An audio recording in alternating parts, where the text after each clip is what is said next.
Assalamu alaikum, son. ভিতরে আইব? ওয়ালাইকুম আসসালাম ওরহমতুল্লাহ। হ্যাঁ বাবা, আসো আসো, ভিতরে আসো, বসো ভিতরে এসে। আচ্ছা শফিক, তোমার পরীক্ষার প্রিপারেশন কীরকম? সামনে তো পরীক্ষা, এবার তো ভালো রেজাল্ট করতে হবে। স্যার, আমার আজ পরীক্ষার প্রিপারেশন আমি তো ভালো প্রিপারেশনে নেই, কিন্তু পরীক্ষায় গিয়ে লিখতে পারি না। বলেছে এগুলো বললে হবে না শফিক, এবার তোমাকে পরীক্ষায় 100তে 100 পেতেই হবে, সেভাবে প্রিপারেশন নাও। জি স্যার, আমি ভালো প্রিপারেশনে নিব পরীক্ষার জন্য। তবে আমি যদি 100তে 100 পাই, তাহলে আপনি আমাকে কি উপহার দেবেন?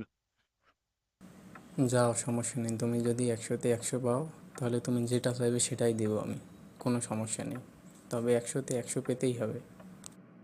স্যার, আমি যদি 100তে 100 পাই, তাহলে আপনার বড় আমাকে বিয়ে করবো। নেবেন তো? আপনি তো বলছেন যা চাইব তাই দিবেন আপনি, তাহলে এটা দিতেই হবে। ফালতু ছেলে, ফাজিল কোথাকার, তো এবার পরীক্ষার মধ্যে আমি নিজ হাত দিয়ে ফেল করে দিব, তুই আর কখনো পাশ করতে পারবি না। বেয়াদব কোথাকার, যা এক্ষুনি বেরিয়ে যা, এক্ষুনি বেরিয়ে যা।